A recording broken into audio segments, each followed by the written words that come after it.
Hey everyone, welcome to the latest installment of Feature Talk, the segment where we talk about two movies, normally just one, but this time two. We're just gonna go over uh, briefly Midsommar and Spider-Man Far From Home and give our quick thoughts on them. David, we're not going to be quick. And we're not Oh, going to be brief because I have documents. I have facts and information. I've done my research, David, because these two movies are connected more than you think. oh, But we should probably save that for the end of the episode. But first, we're going to give our reviews. We're going to start with a non-spoiler review. Then we're going to jump into full spoiler talk. We're going to give non-spoiler for both movies. That way you can hear a review of both movies. Then you can stop, and then you could go watch both the movies back to back. That's one hell of a double feature, let me tell you. And then you could come back, listen to our spoiler part, and then hear how the movies are probably connected in more ways than you think.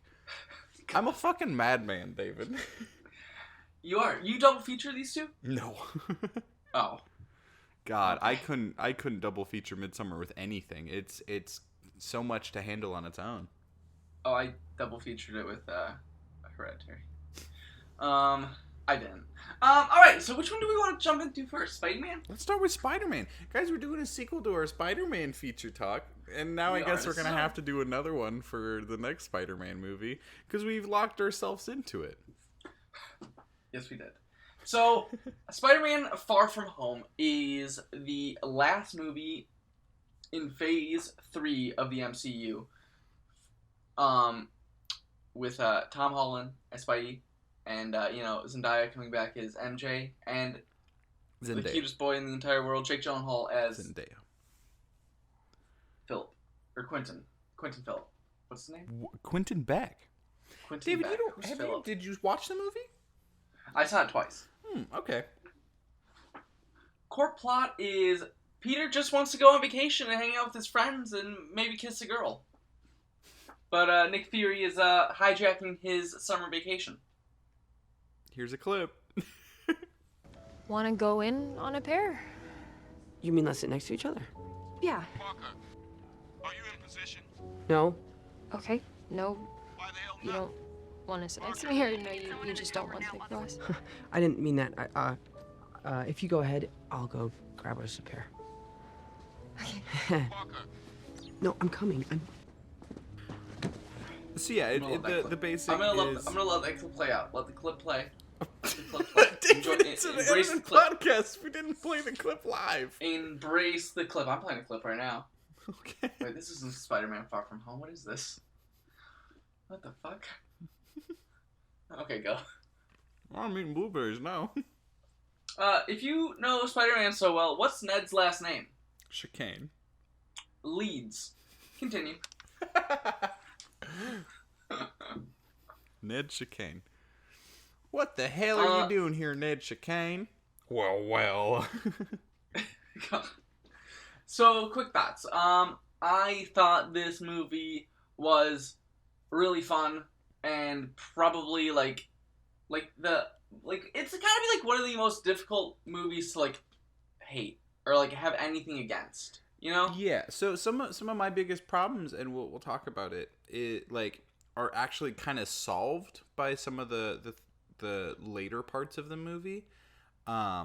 In a weird roundabout way that we'll talk about in more detail because that was vague and mysterious. So just to like give a little bit more on the plot, there's a bit more to it. So basically, it's we're dealing post Avengers Endgame outcomes, which I'm sure you all probably know if you're listening to this.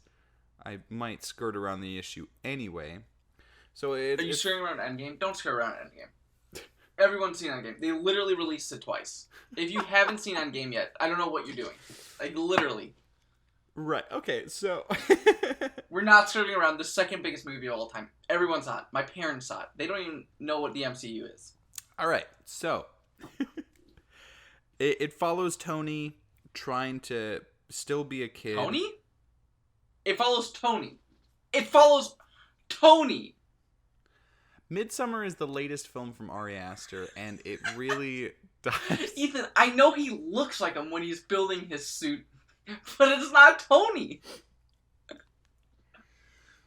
So Man, the movie worked. No, the movie worked. Actually, complete success. Complete success. They did it. They found the replacement. It worked. It worked. So the It's just in. God damn it. Tony is Spider-Man. Fuck you. Tony Stark is not dead. I don't dig in on you this much. I know, but it was so good because that's what they're going for in the movie, and it worked. Or you just woke up. I did just wake sleepy. up. And you were having dreams about Tony Stark and Peter Parker. No, I was and having what they dreams do. about how you're making me miss the World Cup finale. Oh. It's already on rerun. It's a rerun right now. They're playing in a different country. They rerun the entire thing just for the U.S. Audience. So,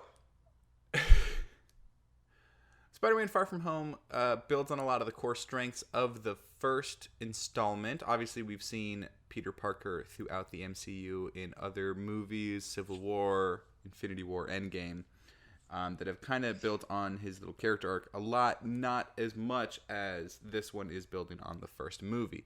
And that's really the core of the struggle of wanting to be a kid, wanting to be Peter Parker, but needing to be Spider-Man, the superhero. Especially post-Endgame, where we lose Iron Man, specifically, who was, as we all know, a huge mentor to Peter in the first Spider-Man Homecoming film. That's kind of where the emotional state he starts off in. Not to say that this is a super heavy movie. It's still very fun, fluff, blockbuster fare. You got this. Yeah. Yep. Okay. But it has some interesting things it brings up. It has some great performances. Zendaya specifically really stood out for me in this one, more so than she did in the first feature. Well, that's where, like, I think a little bit... I feel like if you watch this movie, it's like the first one doesn't even really matter. Like, what happened to his first crush? Like, I know she moved away, but, like, he just completely forgot about her. He was so smitten with her. And now it's like, nope, she's gone. What up, MJ? I like your new nickname now that you have it since the end of the last movie. Can we be a thing? But I think they actually work really well. A lot of I it love deals them. with they will, they won't, they're they amazing. kind of thing. You know, there's another new character that's in the mix that also has a thing for MJ, and they start like sitting together on a plane. And there's some nice comedy of errors things that happen that actually reminded me a bit of Charlie Chaplin, which it might be too high of praise in comparison. But in terms of like, oh, well, I gotta try just this one simple thing. Like, there's a simple goal they want, and then it goes in such a roundabout way to try and get it that it ends up getting worse than they first had. One of that is literally just trying to switch seats on an airplane, and that's pretty early on for it. Jake Gyllenhaal also is in this movie. He plays Quentin Beck, who basically shows up at the same time as these strange elemental creatures start attacking different parts of the world. Give his backstory. So he's from Earth 616. Nope, he's not. We're in Earth 616. He's in Earth 487? I don't remember what the number was. He comes and he shows up and he says that, hey, I'm from a different Earth in the multiverse. Well, These things attacked my planet. by the elementals. Yep. And his family as well. And so he starts working... He came here to try to save Earth 616 from the elementals this time. Right. And where we pick up, he has just defeated 2 of the 4. Mm-hmm. And he is meeting up with Nick Fury, and Nick Fury is getting Spider-Man involved. And it kind of goes from there. It's I thought it was really fun and engaging. It's, you know what this movie kind of is? Mm-hmm.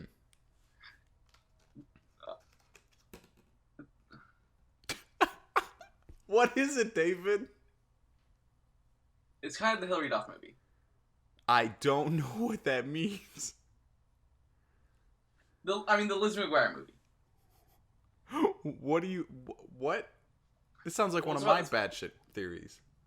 It's about this person who goes to a foreign land, Peter, Lizzie, and then when they're there, they are given this great opportunity, be Spider-Man, save the world, be Liz McGuire, and be a pop star.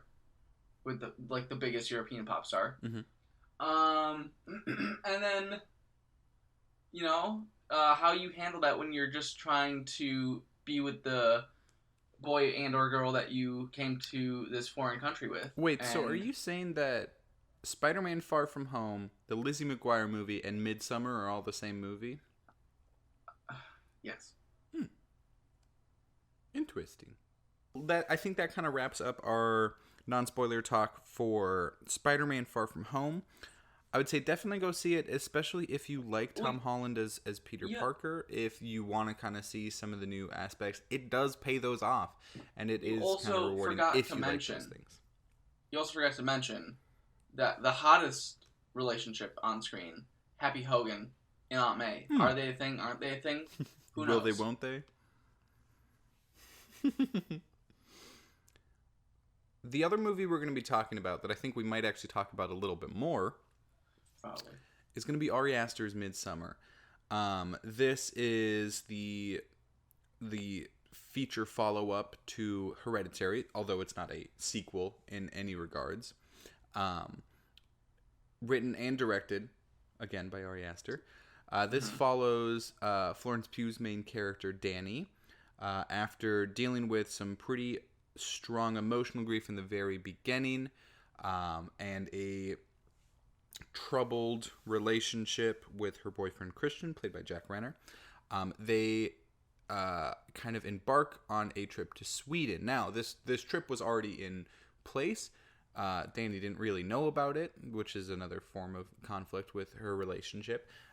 But she kind of gets invited along as a form of pity from her boyfriend, who was even thinking about breaking up with her right away, to kind of help her cope with this grief by going to a 9-day festival that only happens every 90 years in this kind of remote village in Sweden, which they're introduced to by one of the members of the group. All of them are anthropology students except for two of them, Danny as well as Mark, played by Will Poulter. As soon as they get to this festival, the very first thing they do is try some psychedelics, and it kind of gets crazier from there. Here's a clip. What do you think? It's like another world. Amazing. Do people just sleep here? Yeah, all the younger ones, until we turn 36, and then we move to the laborer's house. Why 36? Well, we think of life like the seasons. So you're a child until you're 18, and that's spring. And then at some point we all do our pilgrimage, which is between 18 and 36, and that's summer. And then from 36 to 54, we're a working age, which is fall. And then finally from 54 to 72, you become a mentor. What happens at 72? First off, this movie's gorgeous. It has beautiful, beautiful cinematography that is unnerving and engaging. It is Paweł Pogorzelski, probably not saying that correctly, but fantastically shot. He also has another movie that came out this year called Home Videos that I want to check out. Huh. Who is that? What is that even? It's like a documentary thing by a comedian. This is HBO. So much more cinematic though than Hereditary. Like, I thought Hereditary was a beautiful movie, but this just blows past it. Mm-hmm. Like, this is just next level. Every single frame of this movie is perfect. Going into this, there are a lot of things that remind me. So some of the camera work specifically, there's a lot of hints of Fincher, hints of Jodorowsky, hints of Tarkovsky, like these people that know what they're doing with Kubrick. the camera. Definitely a lot of homage, specifically to The Shining as well. Yeah. And like all of these, that sounds like Damien with high praise, you know, like putting it on this pedestal. I think it meets those pretty quickly. Yeah. Like if you're just going in technical aspect alone, then that's not even starting on the like artistic approach or the symbolism or the like character drama or any of that. Yeah, no, this movie's a near masterpiece. Yes. And I think it's just I think Ari Aster is just such a master craftsman. Mm-hmm. Between this and Hereditary and all of his shorts, which I haven't seen, but you have. You haven't seen all of them. I haven't You've seen all of some. them, but I've seen a couple of them. Yeah. He's just on a next level of filmmaker. Absolutely. This is one that I think Jordan Peele has part of the formula right, where they take what is something that is super creepy and super creepy already, and then something you're actually genuinely scared about. So one of the things about Hereditary is some of the most horrific things didn't have anything to do with the supernatural. Like, yeah, exactly. It was family drama. It was things that could happen.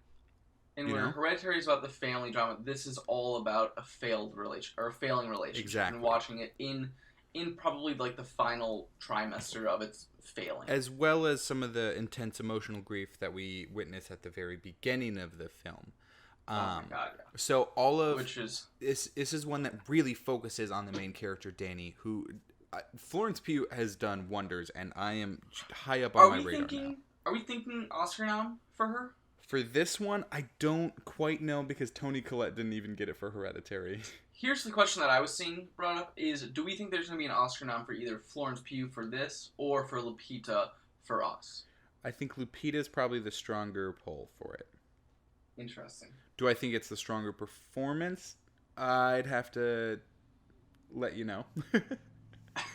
But Florence Pugh has done fantastic. So, like, comparing how she performed in a film earlier this year, Fighting With My Family, which is a WWE studio film, seeing how she can kind of elevate what could be potentially a mid to low level, like, family drama biopic about a kind of fringe sports thing. Yeah. Yeah. But she, like, her performance and, like, what she brought to that actually brought that movie up, but seeing that she can still hold her own in a art house horror, like, horror loosely, I was an going to art say, I think house that's the film directed by someone like Ari Aster.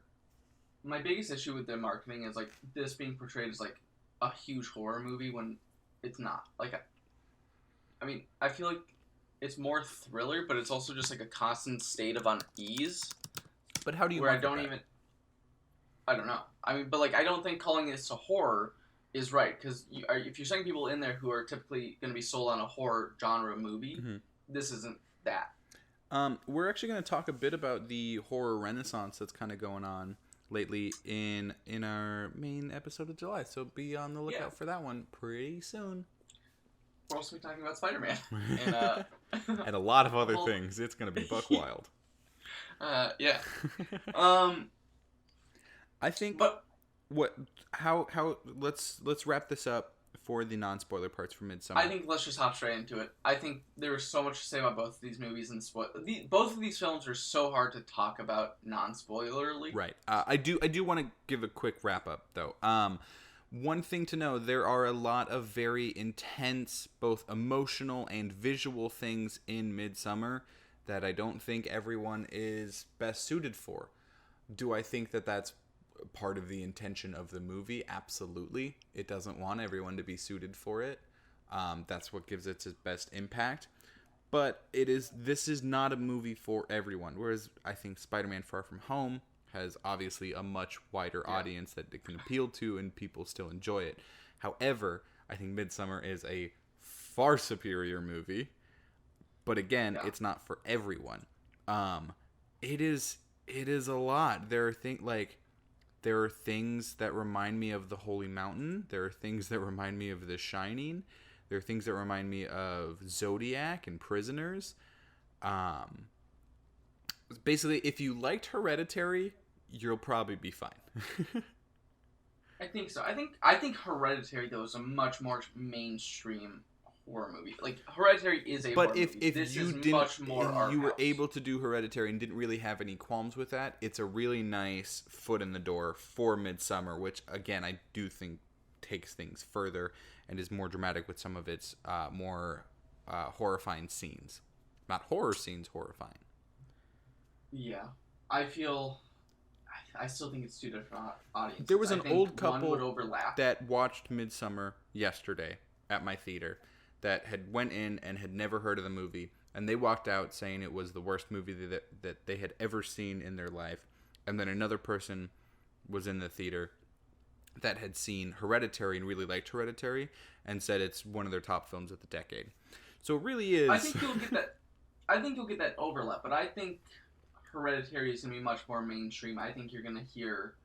I mean, I think even if you look at the the Rotten Tomatoes audience scores, I think you're seeing a higher praise for Hereditary than you were for Midsommar. I think Midsommar's at like a mid-60s. Interesting. It's much more art house. Also, one last thing is the set design for Midsommar is next level. And There's so much the going on in the soundtrack is background. gorgeous as well.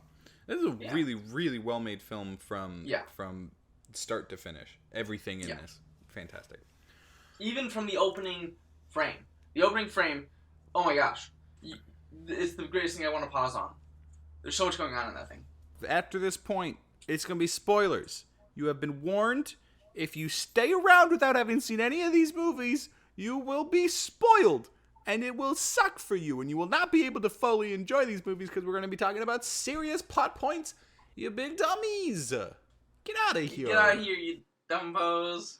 But now I just feel like I'm telling a cute little elephant who lost his mother to get out of here. Well, he should. Because he hasn't seen these dang old movies yet. Oh. Which one do we want to go with first? Spider-Man? I think... Yeah, let's start with Spider-Man. Semi-quick. So, who would have guessed that Mysterio's evil? What? Ha!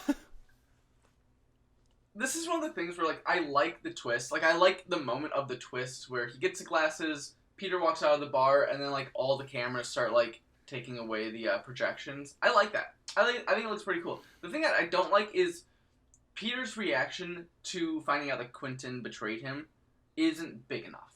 Like, he just found somebody to replace Tony for him, basically. Mm-hmm. And this should have been, like, earth-shattering. And although it's definitely like, oh no, what did I just do? I just didn't feel like it was there, you know? Right.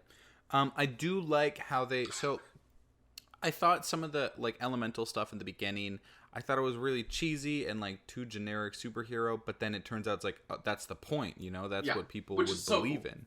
And I think that is done really well. Of course, as the film progresses after we learn that it's all a projection and, like, what his point was, it's like, okay, I get it. And then they don't really do too much else. The kind of dream sequences are really interesting.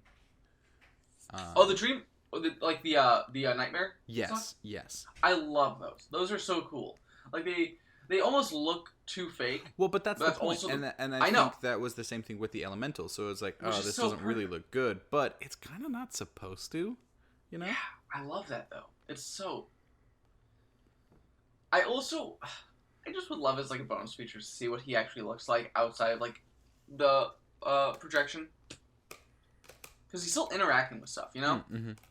So I bet people, like, were just like, what the fuck's going on with Spidey over here? Well, and the thing that I think is really funny is I'm sure on set he was wearing that full, like, CG suit, but everyone just assumed he was going to add the special effects.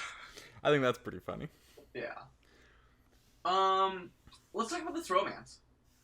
Peter and MJ. Oh, I thought you were going to say Ned and New Girl. No. Peter and MJ are so fucking cute together. Love They really Zendaya. Love Tom Holland. Goddamn, they cute as fuck. Great chemistry between the two of them. Damn. Yeah. Are they your favorite? In all of Spider-Man? Yeah. So far, yeah. Really? Yeah. Because they Nice. actually both have personalities, not just one. Got him. Obviously, I still also really like Gwen Stacy and Miles Morales from Spider-Verse. Oh, yeah. Well, that's just all next level stuff. Oh, yeah. Once you put Into the Spider-Verse into the running for anything, it just... Knocks everything out of the park. Yeah. I really liked them. I thought they were super cute, and I just can't wait to see what the future holds for them, because goddamn, they're so cute. Mm-hmm. Plus, it's also, like, next movie's gonna be college time. Mm-hmm. It's a big time. Yeah, well, I am still a little mad at the naming structure. So you got Spider-Man Homecoming, then it was supposed to be Spider-Man Late Registration, and then College Dropout, and then after that we were going to do My Beautiful Dark Twisted Fantasy, God. Spider-Man 808 and Heartbreaks, Spider-Man Yeezus, Spider-Man Life of Pablo, Spider-Man Yay. Stop. Well, all I'm saying is they missed an opportunity. I think I made that joke in the last feature talk. I feels like I've made that joke before. Let's talk about the big twist. Let's talk about the big twist. Not the big twist. Let's get back to the smaller twist. So I called you about this because I've been racking my brain around about this since I saw it for the second time. And that is, does Mysterio use his hologram tech for any of the interactions between Peter and Nick Fury? I think he does. I think the one where Nick Fury blows up on Peter, the second interaction, and then Quentin shows up and he's like, hey, I just, Fury was wanting to apologize for how he, acted back there. I think that's all fake. It's possible. I don't think it changes the outcome too much, whether it was real or fake. I think it could have made Peter feel closer to Quentin and trust Quentin more with the glasses than Peter trusts Nick. I still really liked this movie. I like that movie a J.K. lot. Simmons is back as J. Jonah Jameson. Oh my God, it's so that good. made me Also, so happy. plus him being on a set like Alex Jones' set, it's just so. I honestly thought before they went to the clip he was gonna start selling his supplements. I thought that was gonna happen. It didn't. I also like that it now has a good context for Spider-Man is a menace. Oh my God, it's just so good. Plus also like the running joke of you can't trust the news, getting topped off with literally fake news with the edited clip of Spider-Man. Yeah, Spider-Man. Spider-Man saying execute them all. It's gold. Also, God, I'm just so happy he's back. I can't believe they did it. Yeah, it's good. I don't know. There's not too much we got to say about Spider-Man. Well, let's talk about the second clip, because I thought the second clip, when the second post-credit scene started with the Skrulls as Marie Hill and Nick Fury, I thought it was gonna set up Secret Invasion, and I got so excited. And then it cuts to them being actually just like, "Oh, come back from your vacation." Yeah. And I was like, "Oh, they didn't go there." I thought they were gonna go there. Wasted potential. Seriously. There's also the really great scene with Happy and Peter on the jet talking about how much they miss Tony.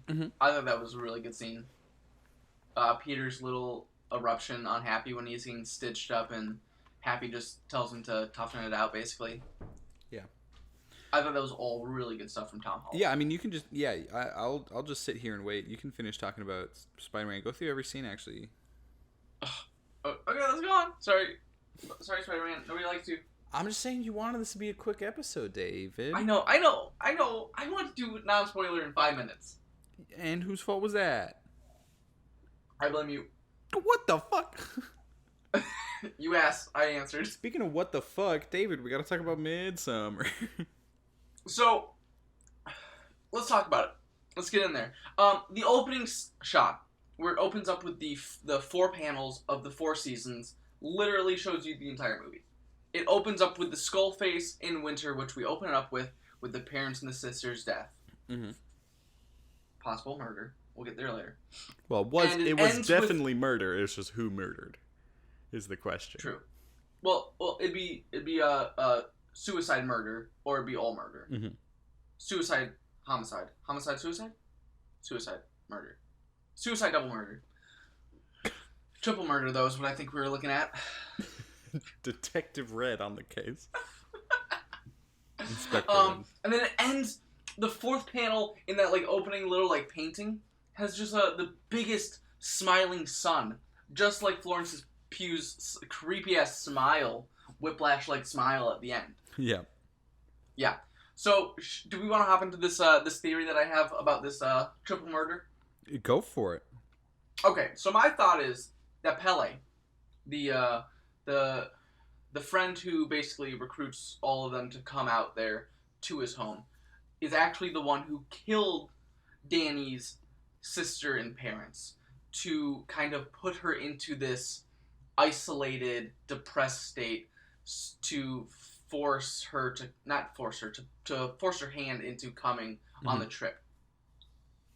Because he repeats time after time how excited he is for her to be there. How he was most excited for her to come with them, and like you see when she gets there, like everyone treats her so nicely and like to make sure she's okay. And sure, they could just be being nice, but I think they're kind of prepping her for this May Queen position. Also, in the parents' house, the whole scene doesn't really make sense. Why would the sister have taped the hose to her own mouth when you don't need to do that when you're committing suicide this way? Like, you could have just sat in the house and died like the parents. You could have chilled in the parents' room and died like that.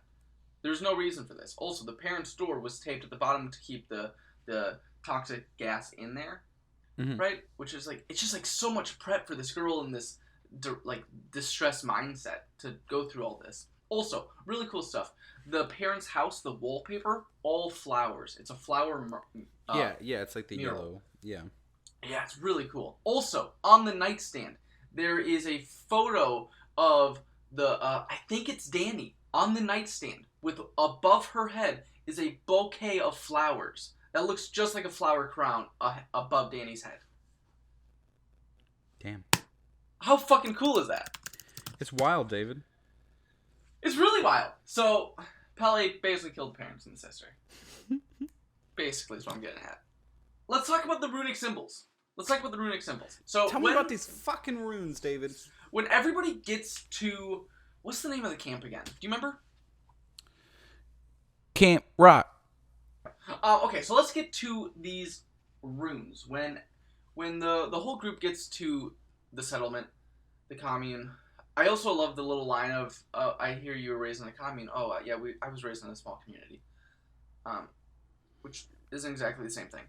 But when everyone gets there, they all get these little runic symbols on their outfits once the festivities begin. And all of these symbols have a meaning. So, on Christian's jacket, or not jacket, but it's more of a gown.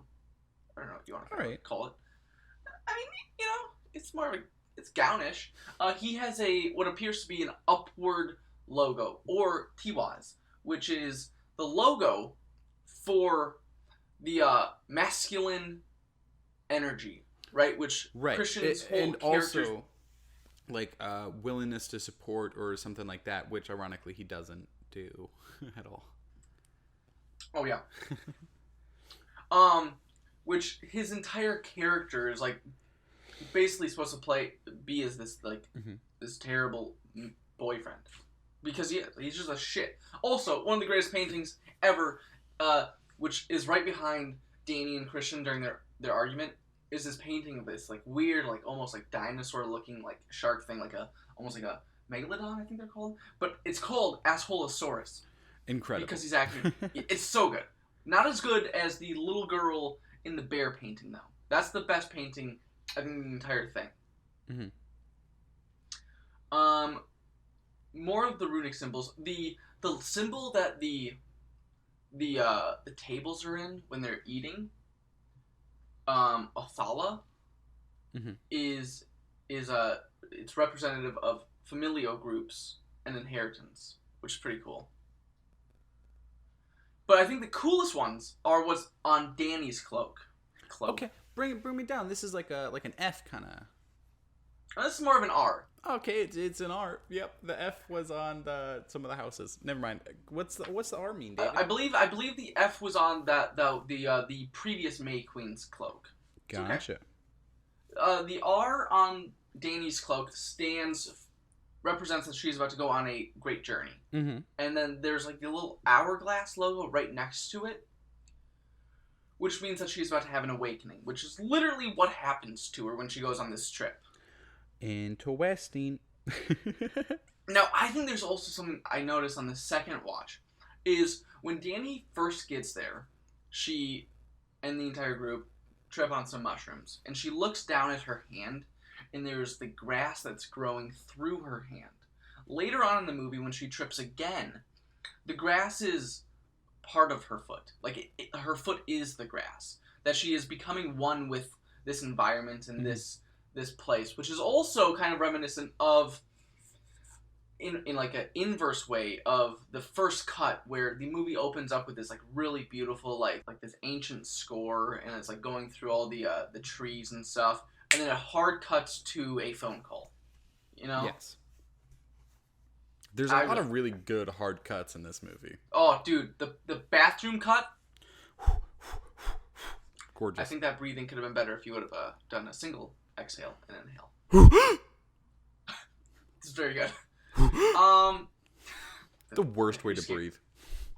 One thing I love about this movie is like, so when you're talking about runes and you're talking about like symbols and all this stuff, like, it's a movie that's about anthropology students that if you're an anthropology student, you would really fucking love, because there's so much shit. And even though this is a fictional community that pulls from a lot of different communities, and like Ari Aster did this whole like huge research onto different like Nordic and Scandinavian rituals and like Midsommar rituals and like folklore and stuff that he could incorporate into the movie.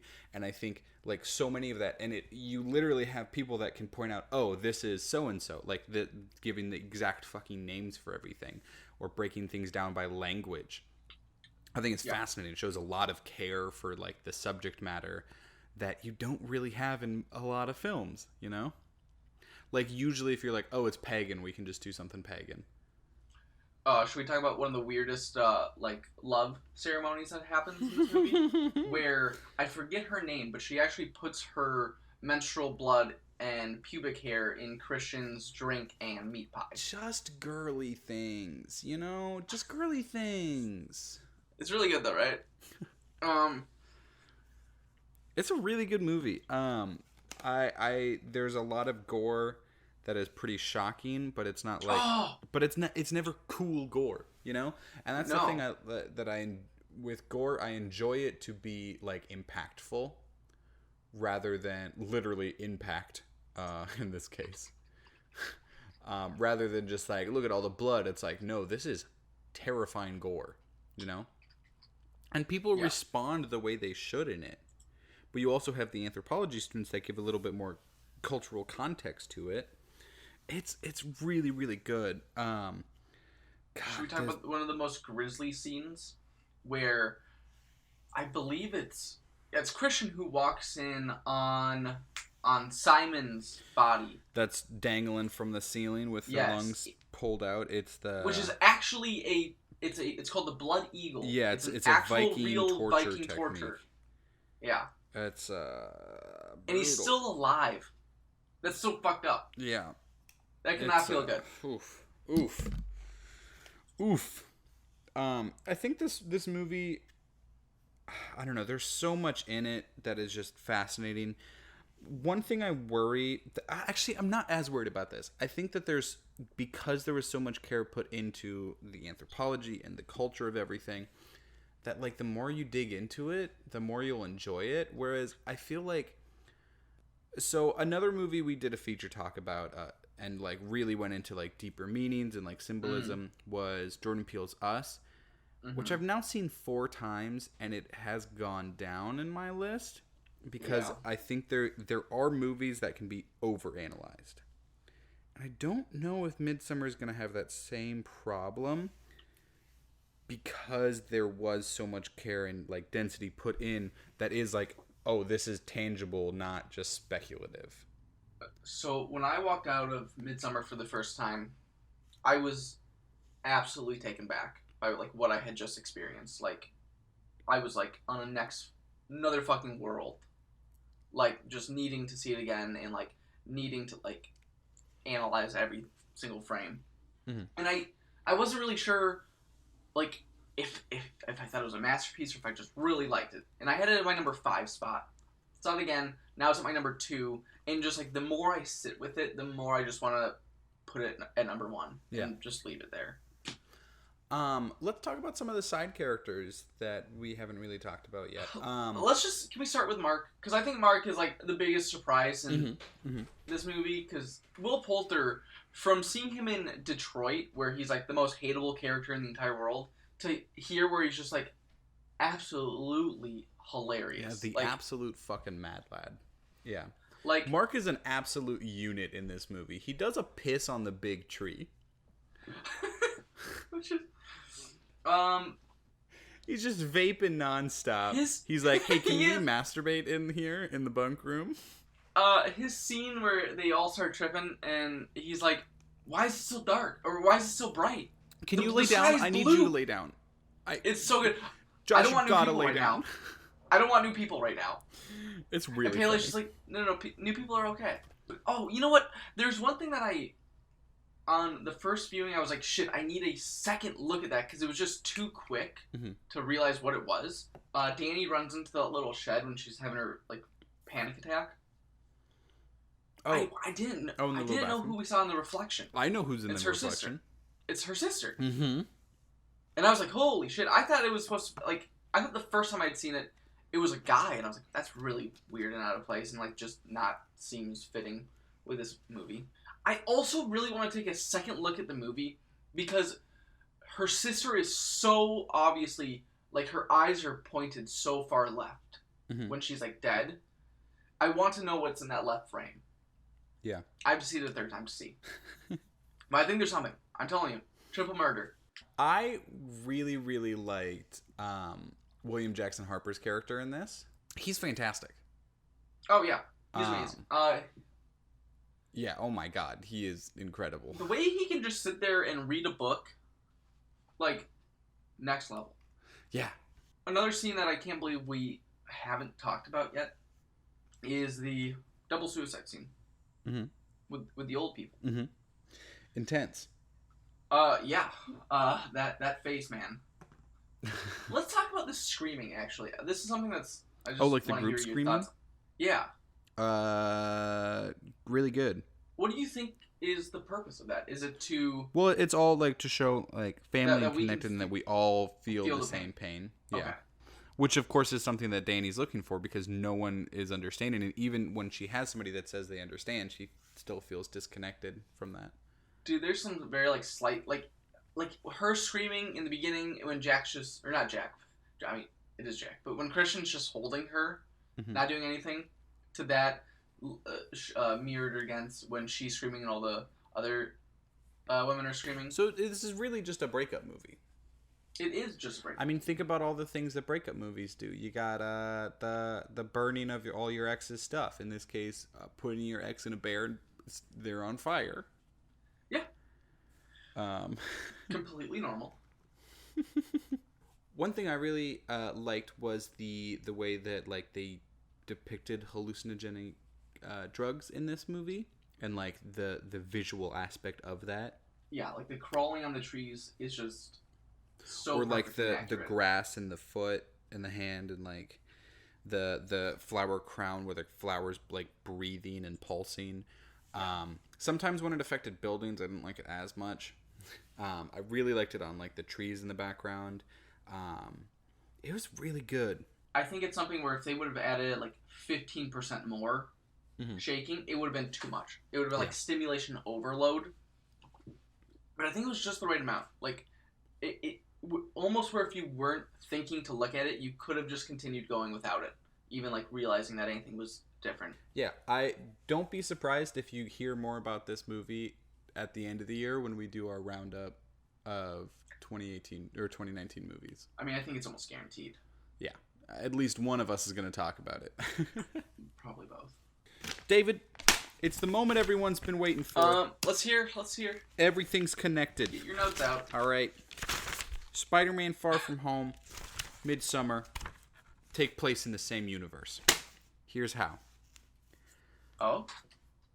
They are on the same exact plane.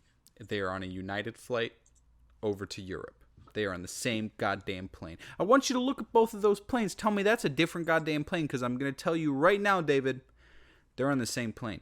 Another thing. Quentin Beck. All right?